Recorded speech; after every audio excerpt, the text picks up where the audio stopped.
فيه تفتح أبواب الجنان. Within this month, the doors of the paradise are going to open. Allahu Akbar. Yani the barrier, every barrier between us and Allah Azza wa Jal will be open. Literally the doors of the paradise would be open. Wa al-Qadi Iyad rahimahullah, he says that the meaning of this hadith could also mean that the opportunity of good will open. With the opportunity of hasanat and an increase in hasanat would open. As though Allah Azza wa Jal wants to accept from you and He wants to admit you into the paradise. If He doesn't want to admit you into the paradise, why would the door of the paradise open? You need to read the messages of Allah correctly. And then He would say to them, وَتُغْلَقُ فِيهِ أَبْوَابُ الْجَحِيمِ, and the doors of the hellfire would close. The idea is it's closed. I don't want to punish my servants. I will close it.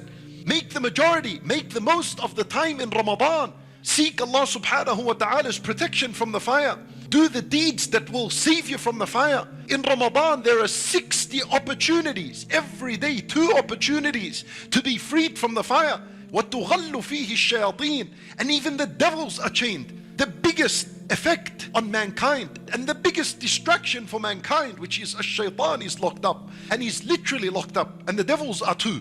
There are internal devils within us, and that is al-qur'an, and there are external devils. These external devils that roam freely and go around from place to place, they are the ones that are literally locked up. And Nabi sallallahu alayhi wa sallam, he said, سُلْسِلَةِ الشَّيَاطِينَ, meaning they are actually chained up. As for the external devils are locked up. What about the internal devil? What happens to him? Al-Qareen, Nabi sallallahu alayhi wa sallam, he says that the shaitan, he flows in one's body like how blood flows in the body. And Al-Qareen, what happens to him during Ramadan is that his effect will dramatically be reduced and his evil whispering would be reduced. He's still there, but you know, how does this make sense? Because when you're fasting, a fasting person only has a strong desire for food and drink. When you're fasting, and you're extremely hungry and thirsty, what do you think about? You think about food.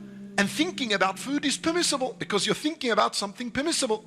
Now imagine someone that has eaten and is fully satisfied. What does he think about? His desire begins to think about al-haram, thinking about evil temptations and desires and so on. So the one who is starved, his shaitan that's inside, and literally when a person is fasting, the veins inside and the arteries, they become small, and he's in there flowing in your body, so it's constricted upon him. And until you're hungry and you're thirsty, you're only thinking of that which is halal. Your desire is that for which is halal. You're far away from thinking about anything haram, and that is the shaitan's evil whispering being reduced in the month of Ramadan. For Allah Azza wa Jal, He removes the biggest distraction from our lives. And this is why you find the people doing good in Ramadan, such goodness that they can never see themselves doing before or after Ramadan. This is the blessing of Allah subhanahu wa ta'ala upon the believers.